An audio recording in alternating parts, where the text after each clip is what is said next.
Hi everybody, it's the Baseball Head, the amazing, spectacular, terrific, the great one, the People's Champion, your host, the Head. Welcome back to the Baseball Head. Hope you like this video and hit that subscribe button. So as you know, the Mets have won 7 in a row. They swept the Cardinals, a 4-game series, first time they've done this since 1986. They swept the Philadelphia Phillies in a 3-game series, and they've gone on the road for 4 games against the Nationals, and they'll come back home, play a series against the Diamondbacks. Another pretty good test for the Mets. But the Mets pitching has been really good, as you know. And it's going to get better. Hopefully, we'll get to see Sean Manaea come back soon. We'll see Frankie Montas at some point. And we got a couple of players in the Mets minor league system. One in particular, Brandon Sproat, and on the side, Nolan McLean. Guys that have pitched really well, and they're getting awfully close to the majors. But let me read this article from SNY.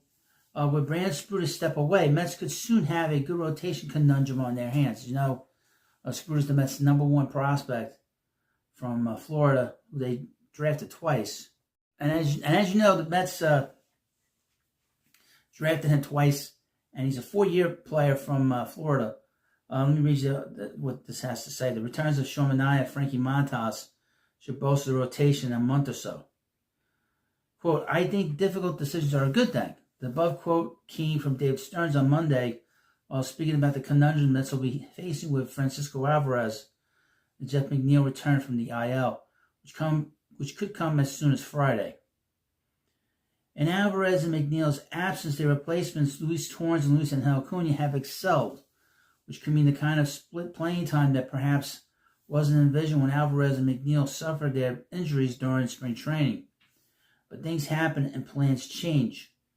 While not an imminent situation the Mets face, the club could have some tough but good choices to make with their starting rotation in the near future.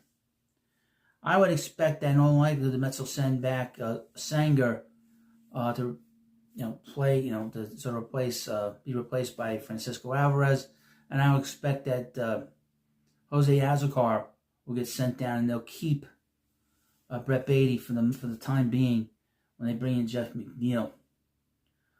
And though Stearns hasn't yet fielded a question about what the team will do with Brandon Sproat and later Nolan McLean are deemed ready, it's fair to believe he'd respond much like he did when discussing Alvarez and McNeil on Monday. I think difficult decisions are a good thing.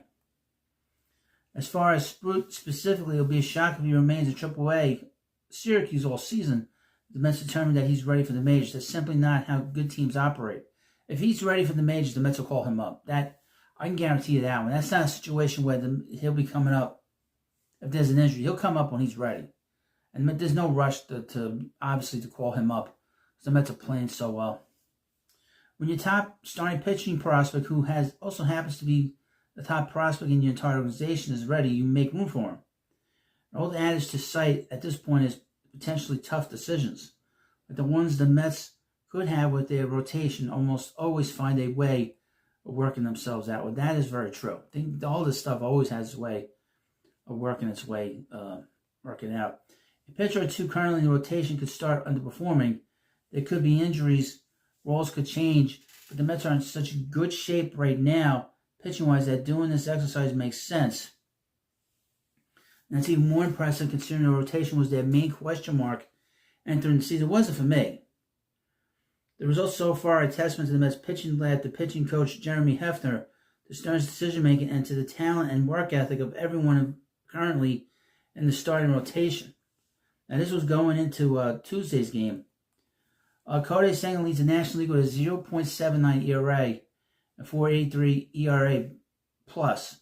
Is a 0.97 WHIP, and again looks like the pitcher who finished 7th in Cy Young voting in 2023. Clay Holmes' transition from reliever to starter hit some bumps early, but is humming along now. He has a 3.16 ERA, is yet to allow a home run this season, and has completed 5 or more innings in each of his last 3 starts. David Peterson has a 3.27 ERA and a strikeout rate of 10.6 per 9. That's before Wednesday's afternoon game. Tyler McGill has a 1.09 ERA and 1.25 WHIP. He's been overpowering at times, including on Monday against the Phillies, when he fired 5 1/3 shutout innings while striking out 10 and allowing just 1 hit. Keep an eye on him. Tyler McGill always pitches well in April, but then he sort of struggles later on. Griffin Canning has a 3.43 ERA and has seemingly put his rough 24 campaign behind him or under new tutelage. He's pitched really well. There's also the presence of Sean Manaea and Frankie Montas are working their way back from their injuries and could be ready to rejoin the rotation around early June. All of this led the writer to fire off well, who cares about that? What's going to be interesting is Sproat is a guy that once he is ready to pitch, once he's ready to master AAA, the Mets will call him up. And they'll figure it out. Now, Nolan McLean's a different story. McLean could be one of these guys you could put in the bullpen. Because with McLean, he's a little bit different in that there was always been talk about him that his floor could be that of a late inning reliever or a closer.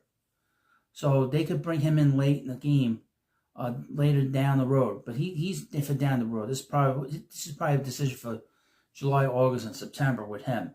Because he's a little bit behind in terms of where his development is. This is the first year that he's pitching full-time and not as an offensive player. So this is his first full year pitching.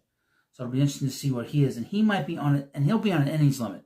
Sproat will not be nearly as tight of a innings limit as McLean will be. Sproat's innings limit will be about 150 because he pitched 120 innings last year. So his is a little bit different.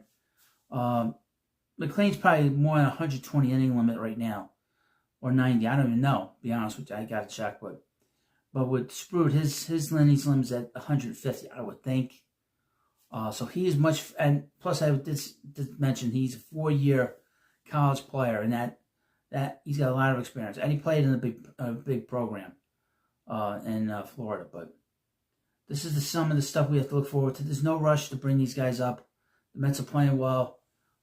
There's no rush to get Sean Manaea back on the mound. There's no rush for Frankie Montas to get back. The Mets are in great shape with their pitching. They're the best rotation. They've not given up a home run in 12 straight starts, which is unbelievable. They're 18-7. They got the best record as I record this video in baseball.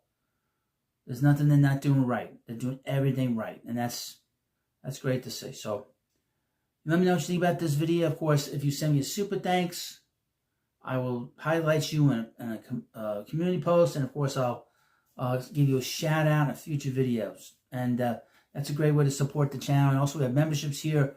Another way to support the channel. And every little bit that you can do for me is great for everybody else too. So, thank you for watching this video, and I'll see you later.